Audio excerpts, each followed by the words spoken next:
Welcome back to the Professional Hate Watching Association. I'm Ethan alongside Daniel, like always.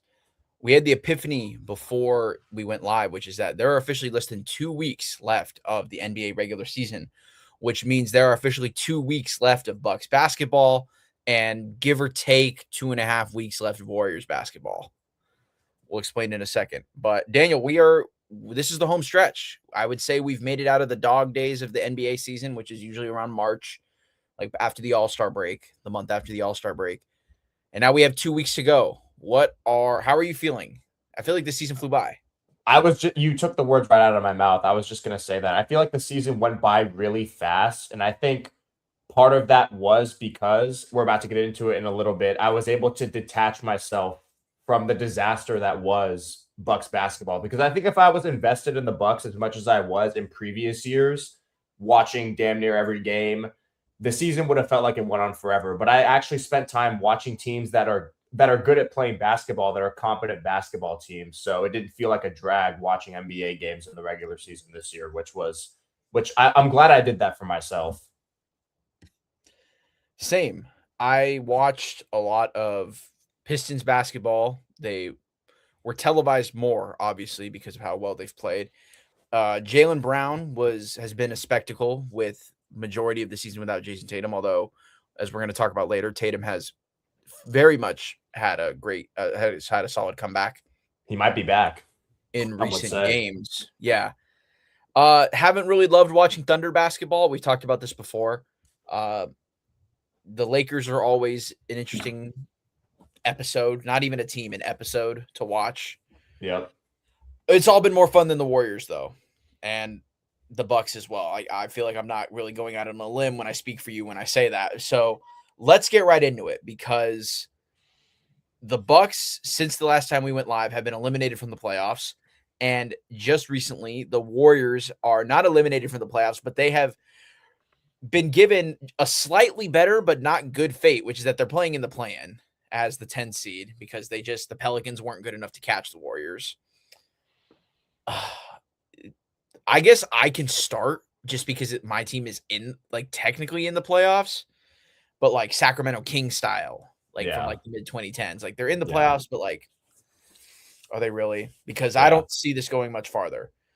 We talked, you and I, off camera about Stephen Curry's quote, ailing knee. What was that, from ESPN? Shams, I think, said that. Shams said that, yeah. And you texted me about it, and I simply said, dude, just shut him down. Shut the whole thing down, honestly, because this season is lost. The Warriors are not winning a title. At this point, it's just a cash grab if you put Stephen Curry back out there, because ticket prices will go up if Steph Curry is playing. This isn't a team built to win right now. Unfortunately, they are arguably the most injured team in basketball right now. We just saw Moses Moody most recently with the gruesome patellar tendon injury. Yep. But Stephen Curry hasn't played since before the All-Star break. Porzingis has on and off availability.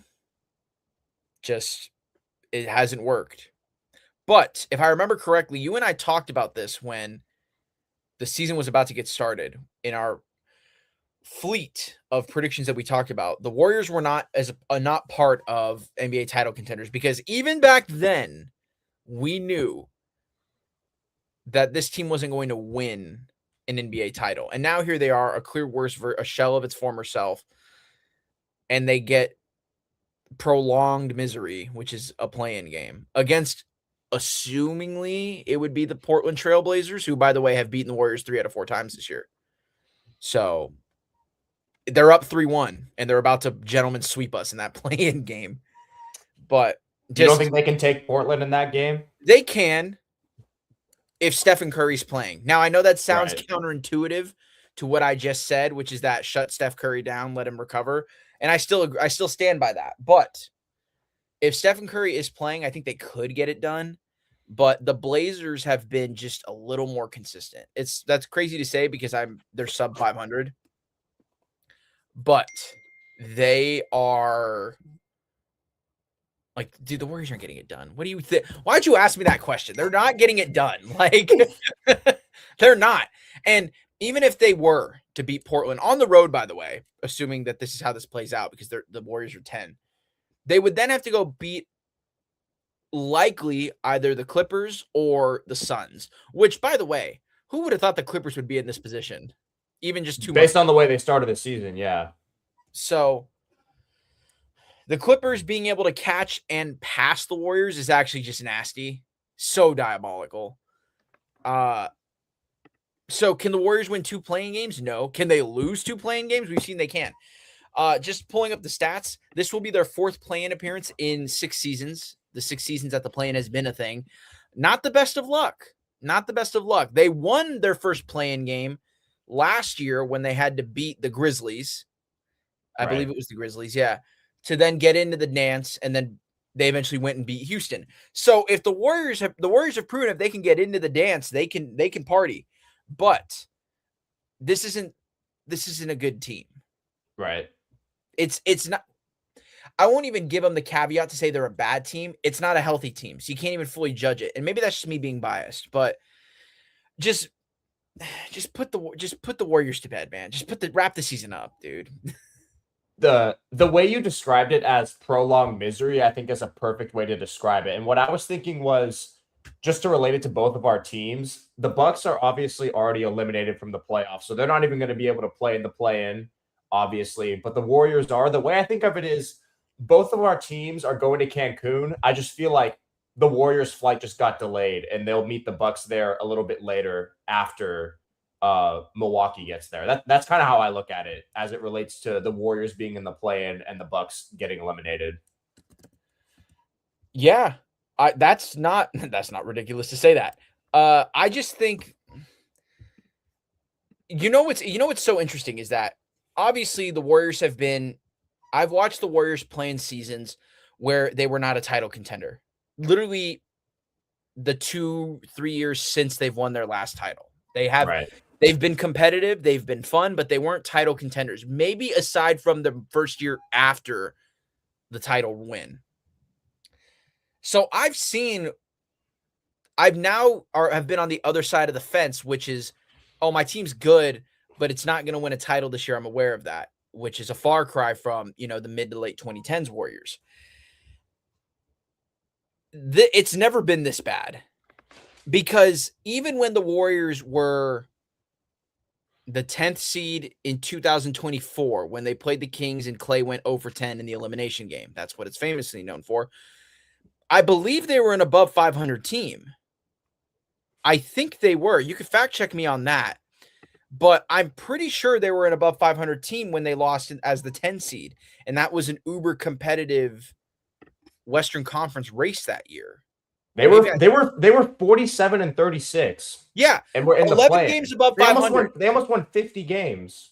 And they were the 10 seed, right? Yeah, or 9. They were the 9. Yeah, it says they finished with the 9 seed in 23-24. They were the 9 seed. But that game was in Sacramento, right? That playing game. I could have sworn it was in Sacramento. Yeah, that's what I remember too. What was the Kings' record that year? They were 46-36. Interesting. I don't remember how that worked. Anyways, the game was in Sac, but yeah. So even when the Warriors finished this low in the standings previously, they would have been a playoff team in the Eastern Conference, I think. So yeah. It's never been this bad. And again, the caveat is the Warriors have never been this injured. They've been very fortunate with injury luck outside of Kevin Durant's Achilles injury in 2019 and Stephen Curry's broken hand in 2019-2020 season. They have been over, and Clay's injuries, obviously, but they were healthy during their first 3 finals runs. They actually benefited from injury luck.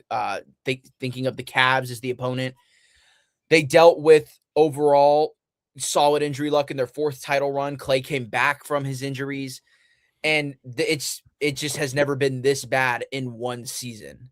And you just feel like it's such a disappointing end to an era of Warriors basketball that has otherwise been marked by consistency. And I guess the only thing consistent about them this year is how inconsistent they are.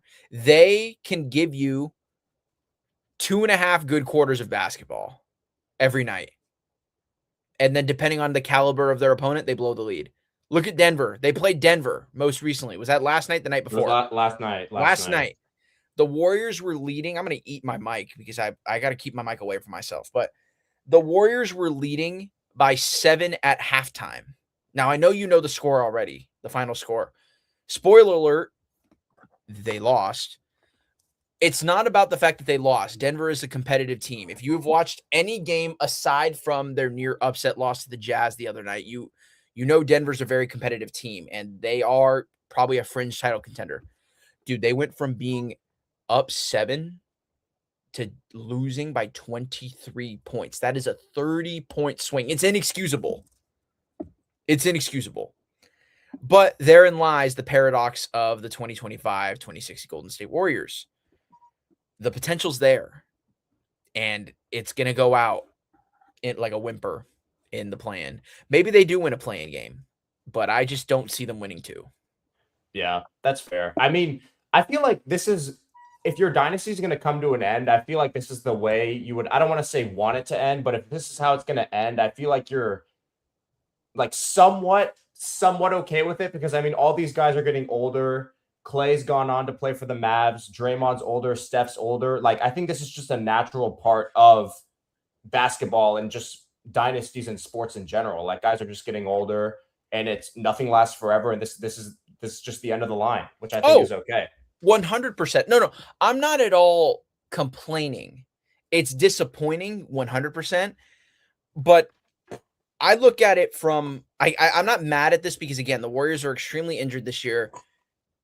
Even if they win 2 play-in games and get into the playoffs as an 8 seed, they're not beating Oklahoma City or San Antonio for that matter. It really doesn't matter.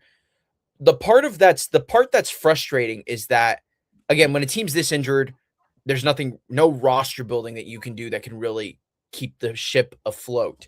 Right. My frustration comes from the construction of this roster. Now, this isn't a diss towards Jimmy Butler, Kristaps Porzingis, even Jonathan Kuminga, who's not even on the team anymore. It's just so, like, this team wasn't going to win a title when it was fully healthy. Yeah. Like, I mentioned it previously, but I'll say it again. This team wasn't built to win a title. And I just view it from the perspective of that.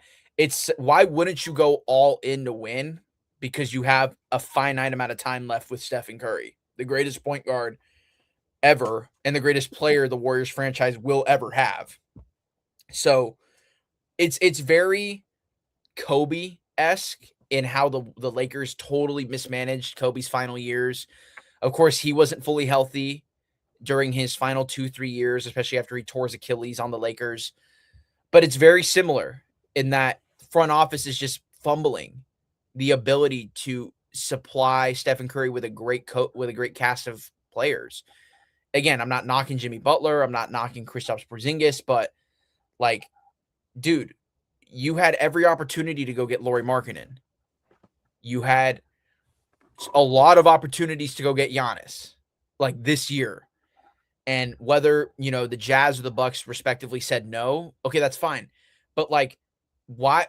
I don't understand not wanting to give up a king's ransom. Like, do everything in your power. And this is assuming that they didn't, but it just felt like they left a lot to be desired in terms of building a really good roster for Stephen Curry. Am I over dramatic when I say that? Or, like, from an outsider's perspective, like yours, you kind of view it the same way? I know we make jokes about it, but I kind of view it the same way. I do think at this point in Steph's career, the move definitely is to go all in. Like, go all in. Just give up literally any assets you can to try and make and maximize what you have with Steph. Like, F them picks, F them young players, go get a needle mover, as we like to call them, and try and maximize what you have left of Steph. Even if it's like, if you have Steph, Giannis, and a bunch of G Leaguers, I would like that over the current Warriors roster, to be honest with you. Steph, Giannis, and a bunch of G Leaguers gets you a playoff spot, probably. Yeah. You wouldn't be worrying about beating the Blazers in the play-in with that on the team. road, by the way.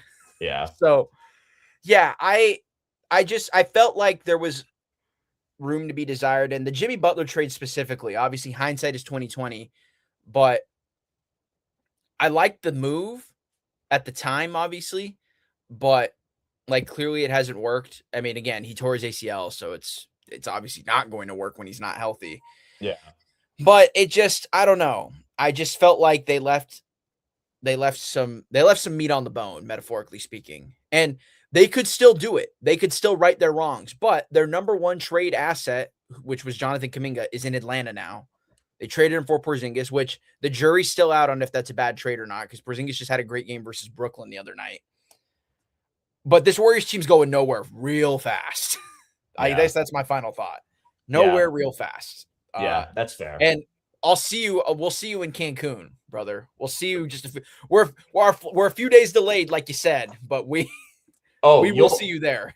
You'll see us there. And I'm glad that you said that you weren't going to hop on here and complain about how the Warriors dynasty is going to come to an end, or how it's coming to an end. But I'm about to complain about how this Bucks season went. And I feel like every week we've done this podcast, or not every week because we missed some weeks, but every time we've come on here to record a podcast and we talked about the Bucks, I feel like it was me just beating at a dead horse, saying the same stuff over and over again.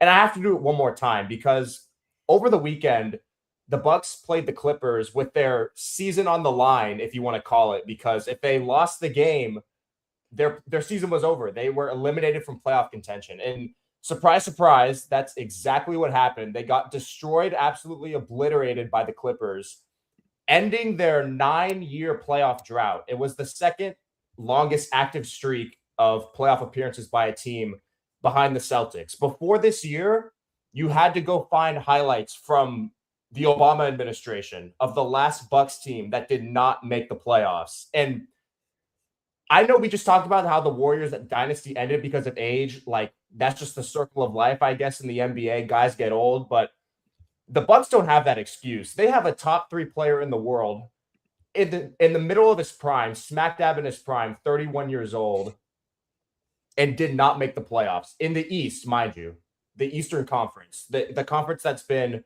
notoriously the weakest conference in the NBA, pretty much in the entire league history. And to not make the playoffs with that guy on your team is simply ridiculous. That's definitely a Doc Rivers thing. I definitely give a majority of the blame to Doc.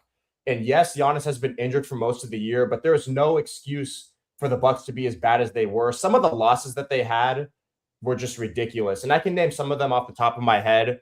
They lost to the Wizards 3 times. They played the Wizards 4 times, lost 3 of those games. They lost to the Nets multiple times. They lost to the Nuggets without Jokic and Murray and other players multiple times as well in those 2 games. Just some other losses off the top of my head. Just crazy stuff. And the Bucks basically just had to be an above average basketball team to make the playoffs this year, because the Hornets are 39-36. 10th seed in the East, and the Bucks couldn't even come close to being at least just an average team this year, which I just don't understand. When you have all those guys on paper, that team is not that bad. And then the whole Giannis component of it, he didn't even try to save himself. He knew the situation was just terrible. He had to get out of there, but he was, I don't know what it was. He was too scared to demand the trade. He didn't want to come out and say, please trade me. He knew the ship was sinking fast and he couldn't do anything about it. So the fact that the Bucks couldn't even make the play-in this year is, I don't even know what to say about that. And I know their best player was out for a majority of the season, but that's just not how this thing was supposed to go. Basically, the only bright spot on this team this year was Ryan Rollins looking like a candidate for most improved for like the first month of the season. Because after that, he basically had no chance to win it because the Bucks were so bad, so they weren't going to give it to him. So, yeah. The worst season of Bucks basketball I've ever witnessed ends with not even a play-in appearance. Not even a play-in appearance. At least you can watch the playoffs carefree. That's you can true. really just enjoy the hoops. You don't have a personal stake in it. I guess I'll start by asking you a question. Do you think Doc Rivers ever gets another coaching job in the NBA? I don't think he. It's so hard to say, and I feel like we've asked this question about Doc like at his last, because before he was coaching the Bucks, he was coaching the Sixers. Then he stepped away from a little bit to do broadcasting. I think the fact that his name and his cachet and that one championship ring still carries so much weight.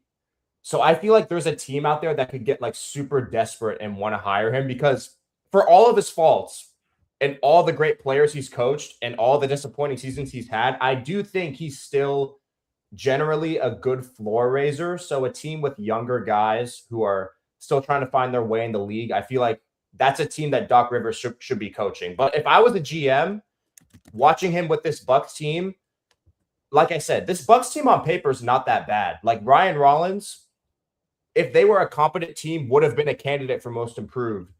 Miles Turner, maybe the fit isn't as good as people thought it was going to be, but Miles Turner is still a pretty good center. You obviously have Giannis, who's at worst, I think, still no worse than a top 3 player in the league when he's healthy. And then AJ Green is one of the better 3-point shooters in the league. Bobby Portis has been one of the best guys off the bench over the last few years. So I think the fact that this Bucks team was so bad, and Doc Rivers, again, continues to make excuse after excuse when he's asked about why they didn't make the playoffs. He blamed injuries, he blames like schedules, all that stuff. Typical Doc Rivers behavior, just making excuses. And if I was a GM, I wouldn't hire him again. This has to be his last stop. It's interesting you bring up the idea of him being a floor raiser, because when you look back on his first NBA coaching gig, it was the Orlando Magic in 1999. And that was a team that had no expectations, and he led them to a 41-41 record. They didn't make the playoffs, but he won Coach of the Year. So I guess just to add to your point, like there is a team out there, maybe like the Nets, for example, that has a bunch of no guys and they're young guys and they're going nowhere fast. I could see him coaching like the Nets or a team like the Nets. You know what I'm saying? Yeah. Because there really is no expectations with them. I don't see any increased expectations being put on them in the near future. He could end up there, but I don't know. Maybe he doesn't want to be there, which I don't really blame him for that. But yeah, I get what you're saying. If I think, as from an outsider's perspective, everything that could go wrong did go wrong for the Bucks. Yeah. So I think maybe it's just me, but sometimes I don't even know where to look in terms of who's to blame. And there's multiple people. You can blame multiple people for it. I think about famous Kalshi sponsor partner, Giannis. Mm-hmm.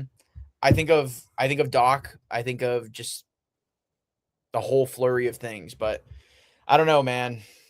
It wasn't the year for our teams. But maybe that's why the season flew by. Yeah. Yeah. That's why the season flew by. Definitely. Has Giannis played? Do you think Giannis has played his last game in a Bucks uniform? I think so, because they're already eliminated from playoff contention. There's no reason for him to be out there.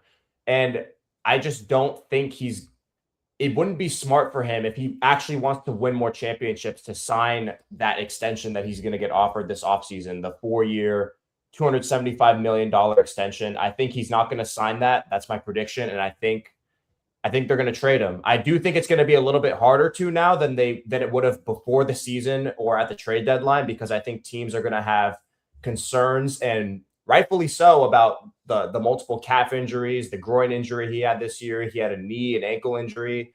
So clearly he needs an offseason to just take a break and rest to get his body right, because he was playing in FIBA over the summer, and his play style in general is just already taxing enough as it is. He's obviously getting older as well.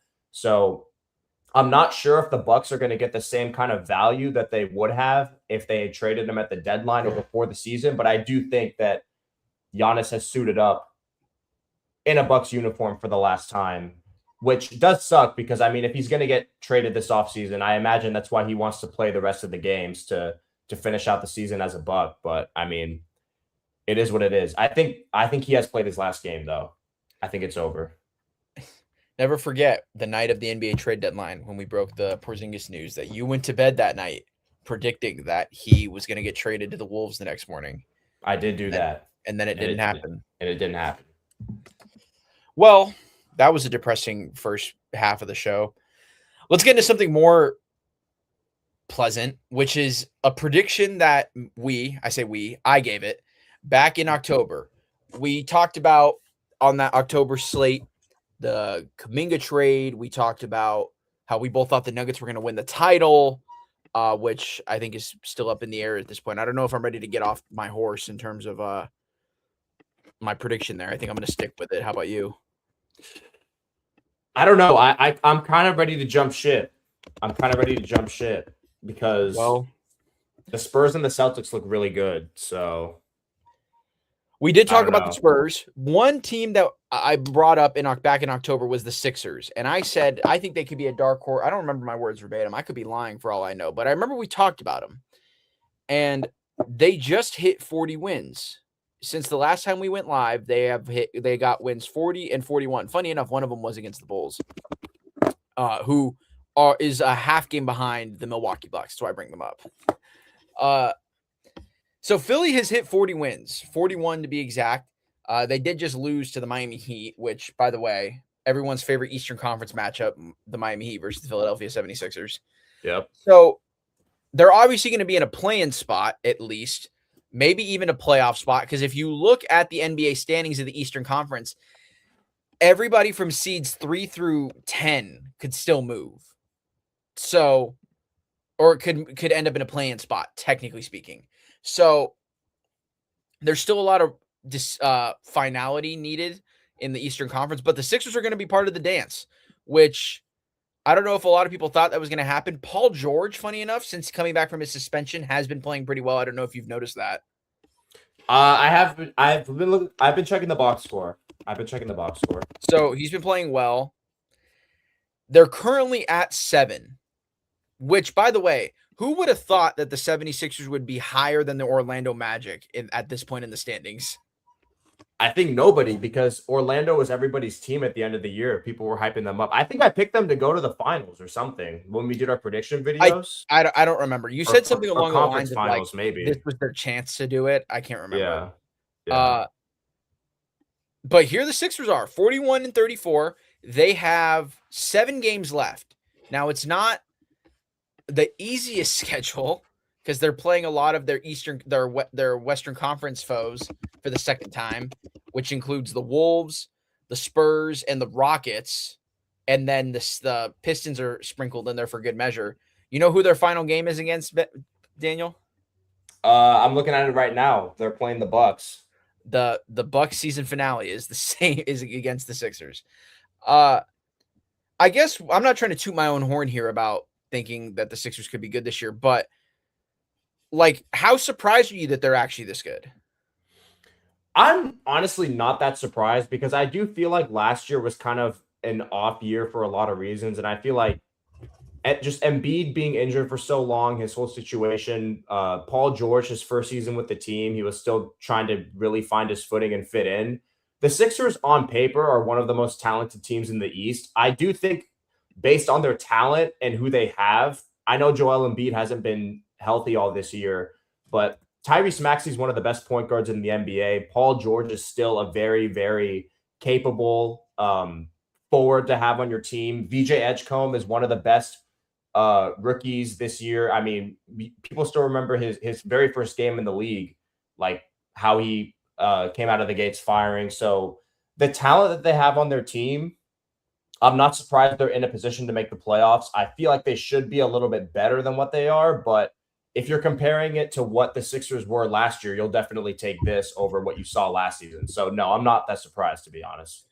For context, Joel Embiid has played. He's now 3 games back from injury after missing about a month.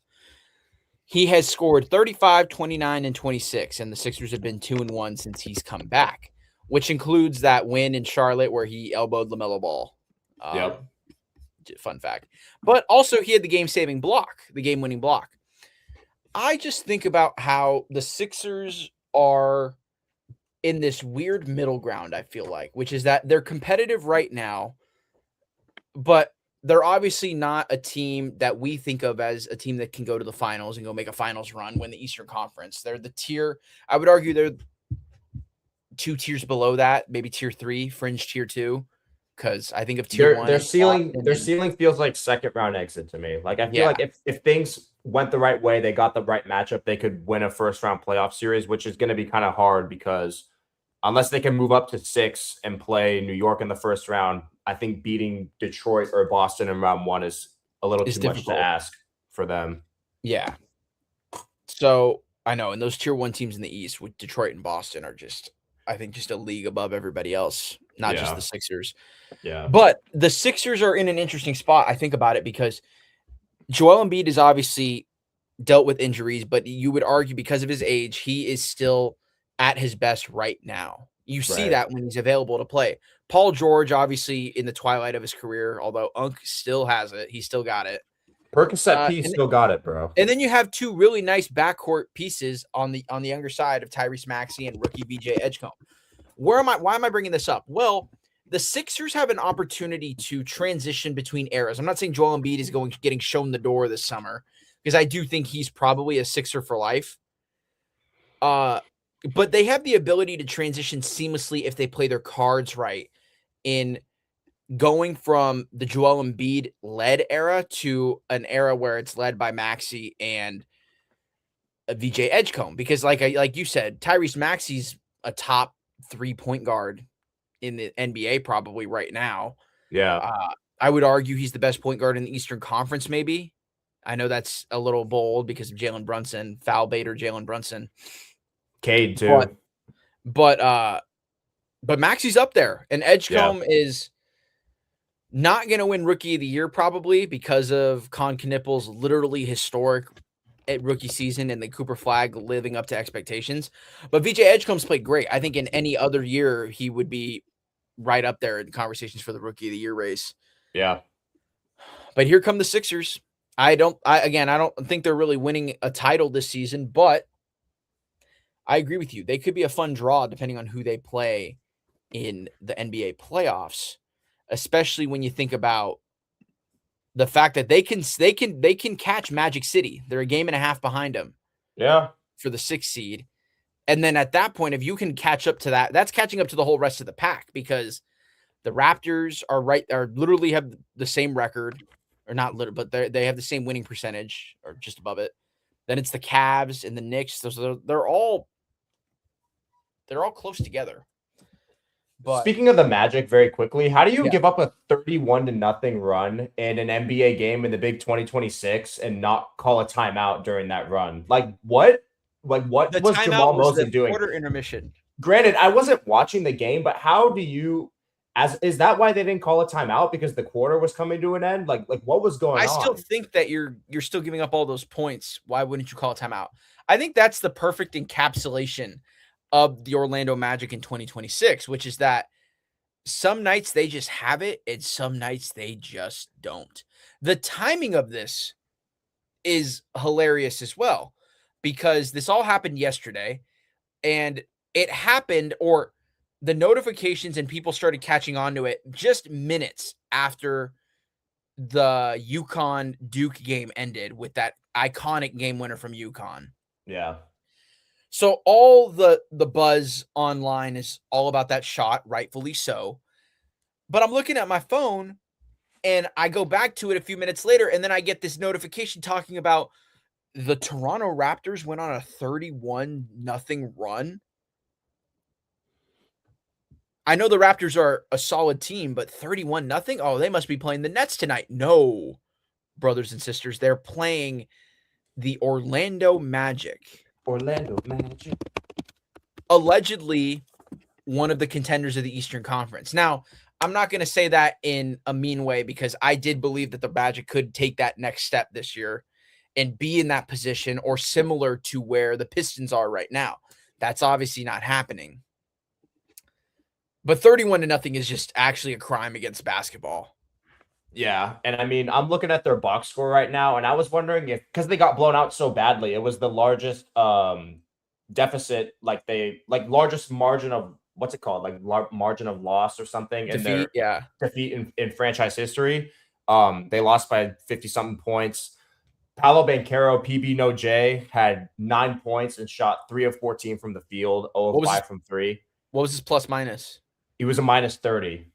The worst on the team. Or no, sorry, Jamal Cain had was tied with Jace Richardson. Or no, sorry, Javon Carter, Bucks legend Javon Carter. I didn't even know he was on the Magic for the worst plus minus on the team with a minus 32. I think as a coach, in my opinion, when it comes to scoring runs like that, because of how electric the talent is in today's NBA and how fast guys can get on a heater, like any scoring run that goes unanswered of like 10 points or more, whether you're winning or losing, like I'm calling a timeout. Because I feel like in most cases, whether even if you're up 30, if a team goes on a 10-0 run, you got to call a timeout. Like you got to stop the flow, like try and break up the momentum somehow. To give up a 31-0 run without calling a timeout is, I think, just terrible coaching.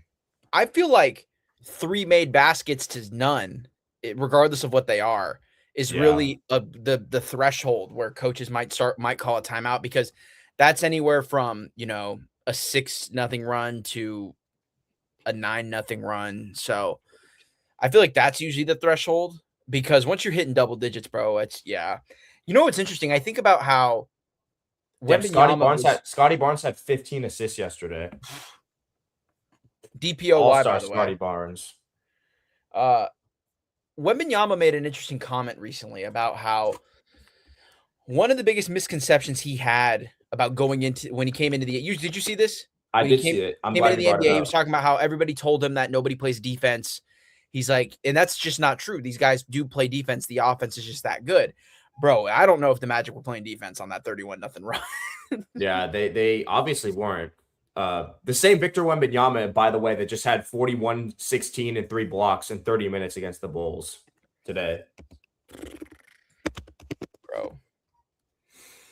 Dude, that's MVP. That might be like his comments about MVP. I don't know if we talked about that a whole lot, but about why he deserves to be MVP. I don't think the fact that was a whole media storm makes sense, but it's also, to me, it's kind of crazy because players try to be humble about it.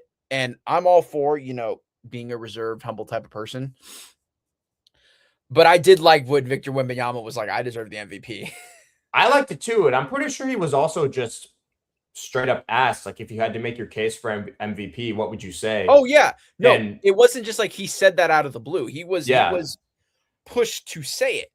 But some players will just be like, oh, I think I've been playing great basketball or whatever. But he was like, dude, A, B, and C, bro. I am arguably the best player in basketball. And then people were like, oh, I don't think he's a top 5 NBA. I think Nick Wright was talking about I don't know if he's a good enough offensive player yet, brother. He just dropped 41.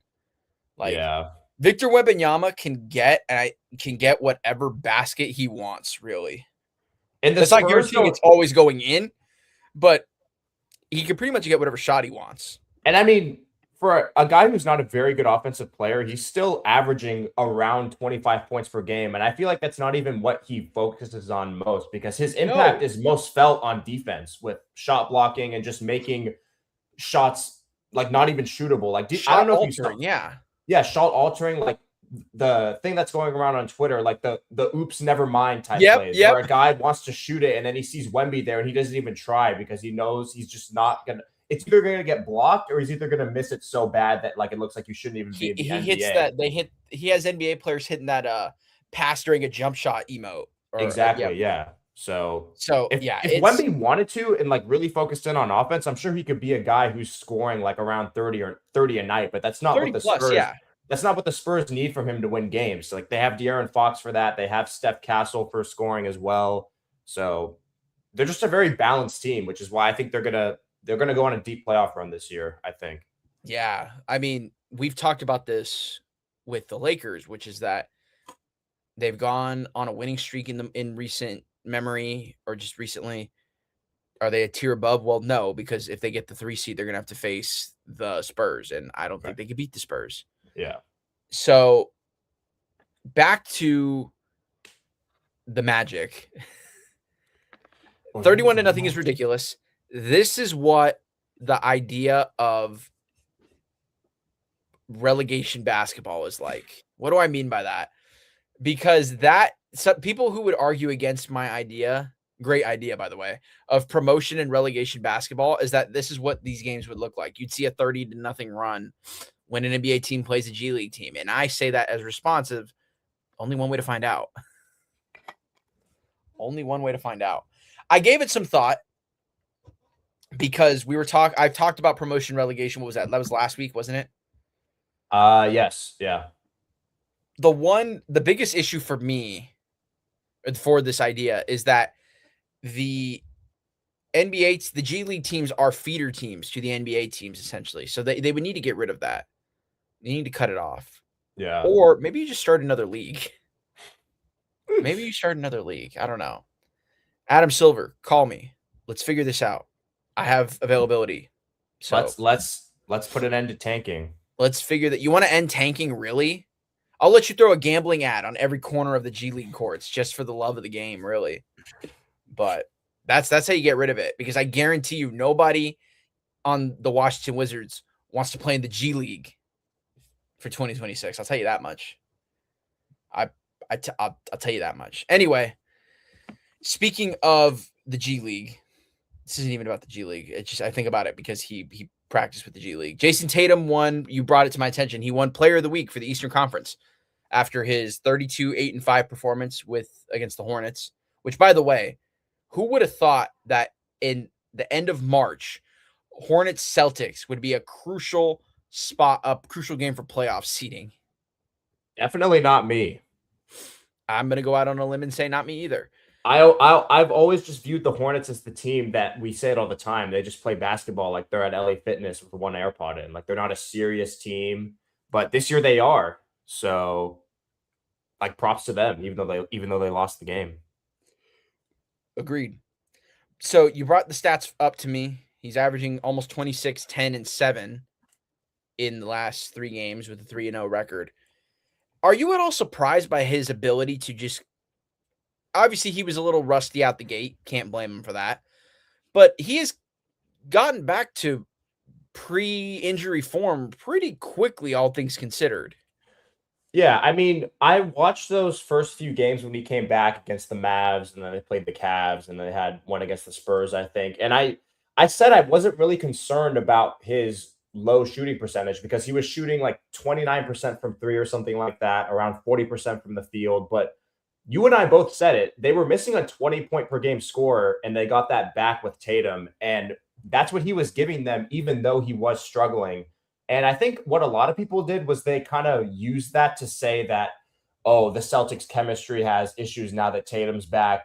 People were worried about how it was going to impact Jaylen Brown because he was playing at an MVP caliber level. And people were wondering how that duo was going to perform. And I mean, he just had his best game since coming back from injury, his best shooting game since coming back from injury. The Celtics are, even during all that talk, they were like 9-2 with him in the lineup before that game or something like that, because their only losses were to the Spurs, who have been record-wise the best team in the league since the start of February. So basically the last 2 months, which is a large sample size, and then they lost. And in that game, Jaylen Brown got ejected, which was a horrible ejection, and they still almost won that game. And then they, I think, lost to the – they beat the Thunder. Because I know they beat the Thunder at home, but then they played the Thunder in Oklahoma City. They lost the Thunder when they were in OKC. Right. So the other loss was a close game, though. Right. And so the other loss was, funny enough, to Charlotte, which was why that game yesterday was important. It was when did you see LaMelo Ball hit like that one-legged 3, and they blew out the Celtics. So like that was the other game they lost. So honestly, no, I'm not surprised. Like clearly, Jayson Tatum worked super, super hard during his rehab to be able to come back less than a year after tearing his Achilles. And so, no, I'm not really surprised that he's starting to regain some of his pre-injury form. And I think it's why the Celtics are the most dangerous team in the East in the playoffs, in my opinion, because Jayson Tatum's catching a rhythm. And the Pistons have looked good without Cade Cunningham, but Cade's going to need a few games to get back into rhythm when he comes back from his collapsed lung, whether that's when the playoffs start or before the playoffs start, who knows? But I think Boston has been the best team in the East over the last few months. And if Tatum is playing like this, that only makes them that much better. Well, they did just lose to Atlanta today. Did you see that? The Celtics did? Yes. I didn't even know they were playing today. They played the Hawks again. They just beat the Hawks. Right. They lost by 10. Jaylen Brown, 29 points on 29 shots. That's crazy. Tatum didn't play, it looks like. September. It's not September yet, Jaylen Brown. Why are you shooting September 29th? So I'm not saying that to discredit it, obviously, because I do think that the Celtics have been playing the best basketball, arguably, in the Eastern Conference, maybe even in the NBA, aside from the Spurs. Yeah. But Yeah, not Jalen, Jayson Tatum winning player of the week, although it's, yeah, again, small sample size. In the grand scheme of his return, he's still, getting his feet under himself. That's pretty ridiculous because we are still within a year of him tearing his Achilles. Yeah. And that's just, oh my God, that's just unbelievable. And I know that That's he why we call attacked him the anomaly. that, yeah, maybe he has earned the anomaly nickname at this point. But I don't know why there was a but. The Celtics have 7 games left. These include the Heat, everybody's favorite Boston, Miami, the Bucks, the We have to Raptors, play the the Hornets Celtics again, again. the Knicks, the Pelicans, and the Orlando Magic. So they can very much go 7-0 in this stretch. They really could. I think the gap is too wide for them to catch Detroit. I know we have talked about this previously about if the Celtics would be able to catch the Pistons. They're down by 2 to the Thunder right now with 9 minutes to go in the fourth. Yeah, So Detroit has looked really good since even if Cade got Detroit hurt. can't beat the Thunder, which no shame in that, they're still 4 games ahead of them. And the Pistons have the Raptors, the Wolves, Sixers, Magic, Bucks, I think Hornets, and Pacers. I'm pretty Dude, why do sure the Bucks have when all the difficult teams at the end of the year? I don't know. The schedule makers just hate us, but I think when Cade got hurt, and we talked about this on the last episode, I think we mentioned how even though the Pistons were definitely going to be worse without him, which we like, obviously they're not better without Cade, but I don't think we expected them to look this good without him. Like they've won most of their games. They might beat the Thunder tonight. Um, we talked about how it was going to be pretty tough, regardless of Cade being healthy or not, for Boston to catch Detroit. Because I think when he got hurt, the Pistons were already like 4.5 games in front of Boston. Around And at that, that, yeah. and at that point, there were like 15, 16, like 14 to 15 games left in the season. So we kind of already talked about last week how it was going to be a long shot either way, um, which I guess is like good for the Pistons. That's why you win all these games in the regular season, to give yourself that cushion if an injury like that happens. And so now it looks like hopefully they can get Cade back healthy before the playoffs start so he can get some rhythm going in. But yeah. Well, I think about, obviously, yeah, that's ideal. And that's why you try to earn that number 1 seed. But even if they play, Charlotte can be a difficult round 1 draw if Charlotte can make it out of the play-in. I will say that. If Charlotte can win 2 play-in games, that's a difficult draw really for anybody, because the Hornets have been a well above 500 team in the calendar year 2026. So I don't know, man. My point is saying, regardless, though, I agree that you want to get Cade back before the playoffs start, but considering how they've been playing, dude, like they might still be okay. Like, or not might.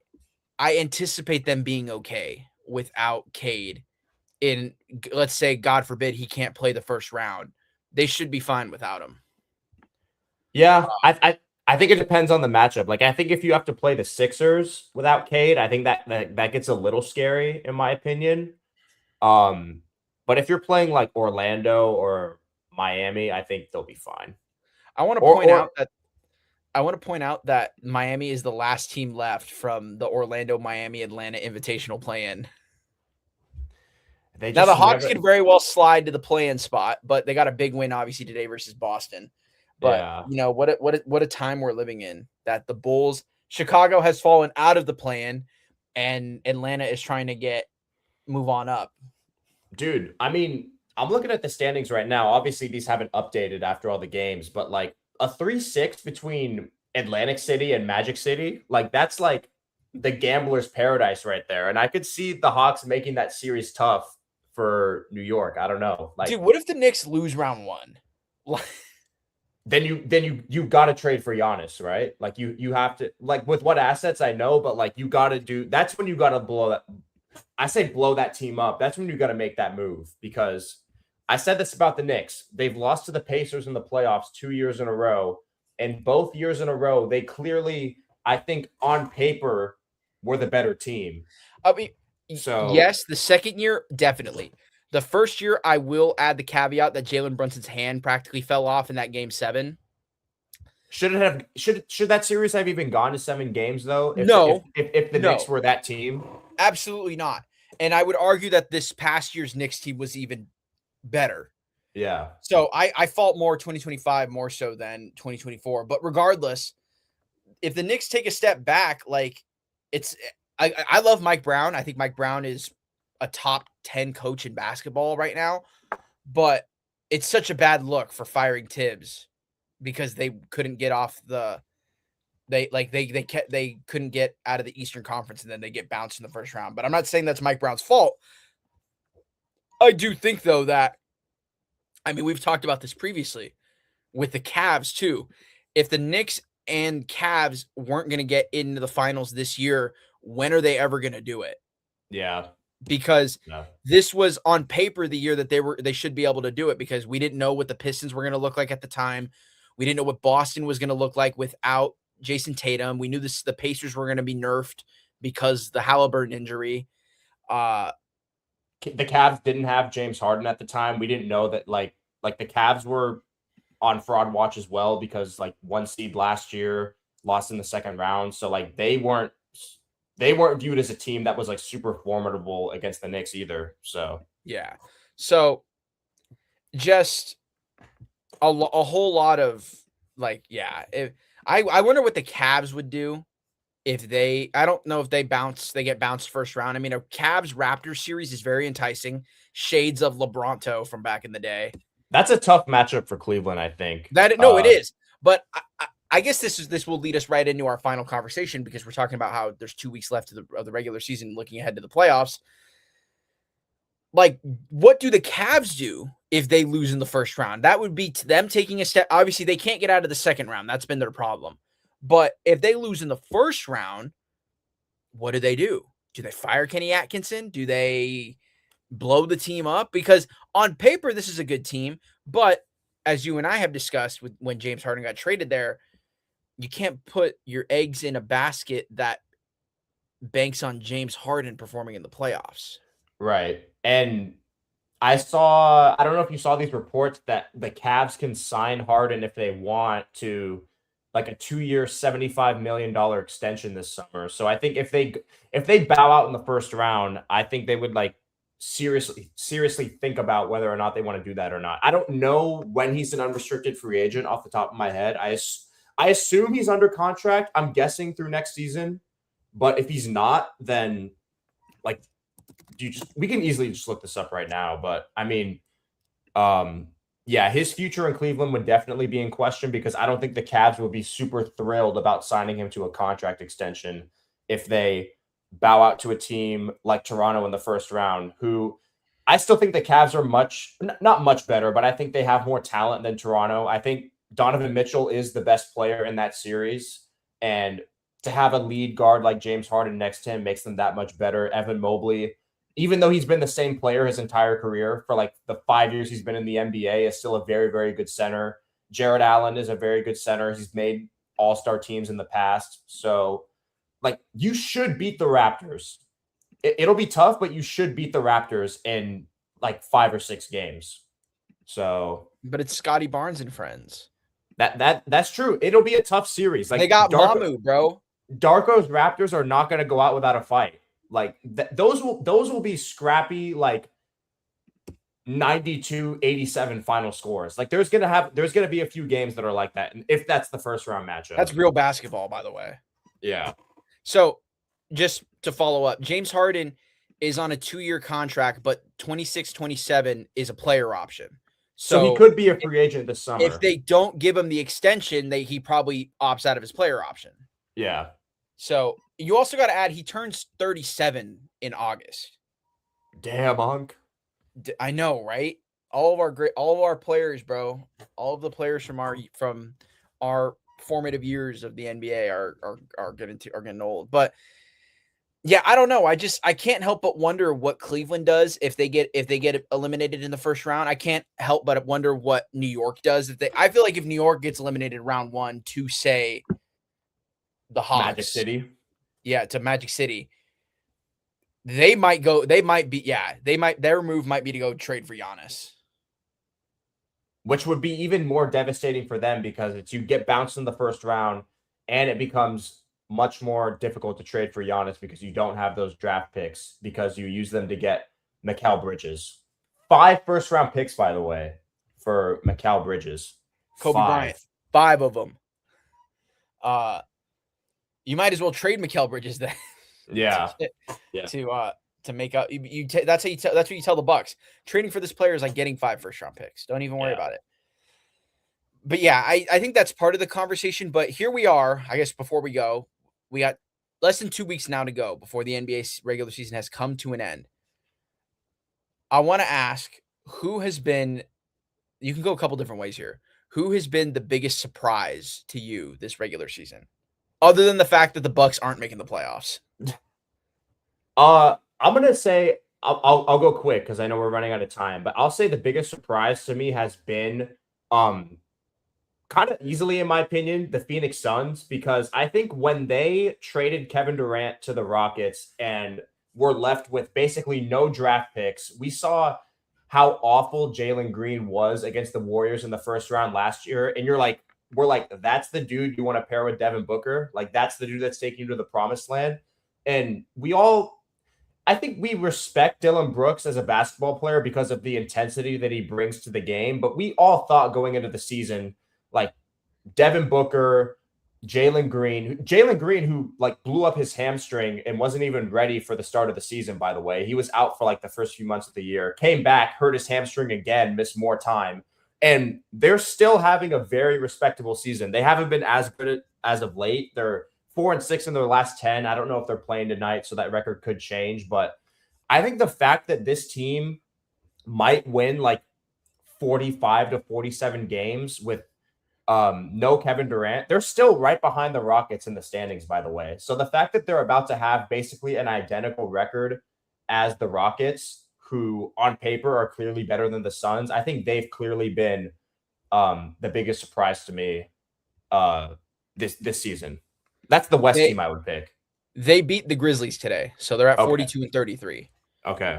Winners of their last 2. Okay. My 2 favorite competitive teams, the Jazz and the Grizzlies. Yeah. My disappointment, not disappointment, like biggest surprise, so I guess it also could be a disappointment. How bad the Pacers have been. Like, I understand that not having Tyrese Halliburton is a huge loss. It's equivalent to the Warriors losing Stephen Curry. But I didn't think they were going to be this bad.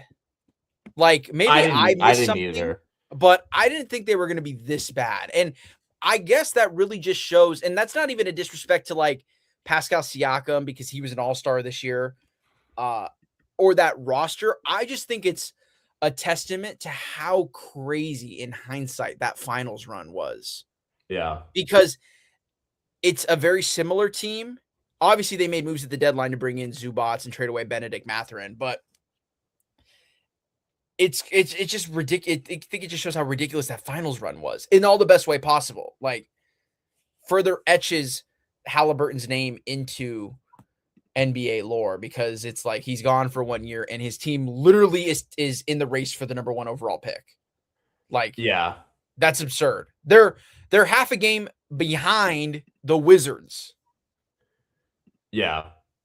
Yeah. They're worse than the Kings. Yeah. They're the worst team in basketball. They're worse than the team that has the most ethical tank going on right now, and the team that just let Bam Adebayo, as we affectionately call him on this podcast, have the second highest scoring game in NBA history. But worse you know who the Pacers did beat recently? They beat the Magic last week. Damn right they did. The Pacers being the worst team is so unique to me because I'd like to know the last time a team went from being in the NBA Finals, if it's ever happened before, to having the worst team in the league and being the worst team in the league, but still having an all-star on your team. Like, when was the last time a team with the worst record in the league had an all-star on their team? I don't even know if that's ever happened before. I'm not sure. Oh, I don't know about that. I mean, my thought was like maybe the 2018-19 Cavs after Braun left, but I'm pretty sure they were still a competitive team back then. I'm pretty sure they were still competitive. But No, I yeah, think I think I think they just went straight to being horrible when LeBron left. They were 19-63 and 18-19. I'm thinking of 20. Oh, I looked up 2017-18 then. That's insane. So there's one example. Yeah. There's one example. Yeah, it's just so surprising. We all knew the Pacers were going to take a step back without Halliburton, but they this has been kind of just ridiculous. Ben Papp in the chat. Let's go. What do you say? He's there. There he is for you. Oh, there we go. I call the Pacers a surprise, more so a disappointment. But I guess like has there been a big disappointment for you other than the Bucks? I guess to keep it on topic, I would say I think Orlando, because I think I had high expectations for them going into this year. And last year I said that I had a hot take that's aged like milk. I said that Paolo Banchero was going to be the best player in the league within the next 3 years. Still has a chance to be You got one of 2 the years best left. players. Still has a chance to be one of the best players in the league. But you asked me if I would take him over Wemby, and I'm pretty sure I said yes. And that take looks it looks laughable right now. I will say that. I have a last message before. I don't know if we're going to sign off after this, but they're not a disappointment. They're actually one of the surprises in the league. I guess I want to pick 2 surprises. The Charlotte Hornets, bro. I know they're 10th in the East right now, and this has been a season where people have given them a lot of praise because they look good. It actually looks like for once they have a bright future that they can look at and be happy about. But if they don't make it out of the play-in this year, bro, I kind of feel, I don't want to say this year was all for nothing, but I would say that's a pretty massive disappointment if they can't make it out of the play-in tournament, because they were at the start of the league year, or the new year, 2026, they were one of the best teams in the league for a while, record-wise. Concanipple, if it weren't for Cooper Flagg, he still might win Rookie of the Year, to be honest. I'm pretty sure he still might be the favorite, or it's like neck and neck. I don't know. But this Hornets team has to at least make the playoffs for me. Like you got to get out of the play-in tournament. I think you have to get out of the play-in. And it's going to be tough because Orlando and Miami, they're wild cards. You don't know what you're going to get from them on a night-to-night basis. And the Sixers are the other team in there as well. But I think if Charlotte is going to take that next step, they have to at least get into the dance this year and make the playoffs. I don't know. That's just how I feel. They just might. So Charlotte's both a surprise and a disappointment for you? I think they're a surprise, but they could turn into a disappointment depending on how the playing goes. Okay, that's fair. That's what I would say. Is it ridiculous to call the Rockets a disappointment? No, I don't think so. See, I hesitate to call them a disappointment because I'm not going to say I knew. I saw this from the future. But like you and I and Tony, for that matter, there's a lore drop for you guys. All 3 of us talked about how the Rockets were not in the best shape when Fred VanVleet was going to be done for the year. Right. And how the Rockets were going to be playing without a point guard. And obviously, as you know, I'm not the biggest Ime Udoka fan. I don't think that he is the best coach and person, famous respecter of monogamy, Ime Udoka. So I want to say I'm not really that disappointed because I didn't think the Rockets were going to be, the winners of the NBA Finals. But I go back to what we said over the summer about who were the best teams in the Western Conference, and you and I both kept putting the Rockets up there in that top 3 range. So by that logic, I would say that they're a big disappointment to me. Never mind the fact that they gave up a 15-0 run in overtime to the Wolves. They gave up that run, and then they were up how many? 13 with like 3 minutes left. Largest overtime comeback win in the play-by-play era with that much time left by the Timberwolves last week. So, and I mean, I don't think we were crazy to say that the Rockets should have been a top 3 team in the West this year, because everyone was saying they have all the pieces. They're just missing that one bona fide wing scorer, and that's what they got with KD, and they've regressed. So I don't think it's crazy to call them a disappointment at all. I go back between them and the Warriors. But the Warriors were hurt this year, so I can't even really fall. You know who else has kind of been a disappointment? The Pelicans. Like, I know they kind of flew under the radar because they weren't ever really super good at any point this year. But Yeah. just think about where they were at one point, that number 1 seed in the Western Conference Right. a while ago, a couple years ago. And now they're a perennial, scrub in the West, bro. Do they blow that thing up now at this point? I think you have to. And I I mean, mean, it they it, it already sucks. kind of did by trading BI. Yeah, and it sucks to say that because this unironically has been a season for Zion where he's actually been playing games And playing well. looking like he's trying his best to stay healthy.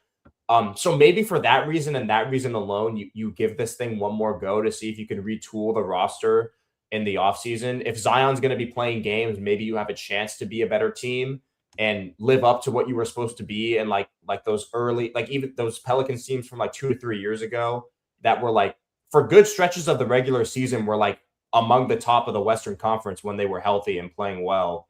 So maybe they run it back because Zion figured out how to stay healthy. But Derek Queen looks like a gem though. Like yeah, undersized center, kind of a Draymond Green type. yeah, Yeah, I don't know. I feel like the Pelicans have been kind of disappointing, but yeah, I can't help but think about the Rockets being a disappointment. And they're going to be in the playoffs too, yeah. which is like kind of crazy that I'm still like, yeah, bro, I don't know about that big dog. But Yeah. yeah, anyway, I'm still sticking with the Nuggets for now, by the way, in terms of for a title. I think we'll circle back to this. Maybe my opinion changes in 2 weeks when we get ready right before the playoffs. Yeah. But as of for now, I'm going to stick with the Nuggets. But that's all we have for this episode of the Professional Hate Watching Association. Thank you all so much for watching, for listening.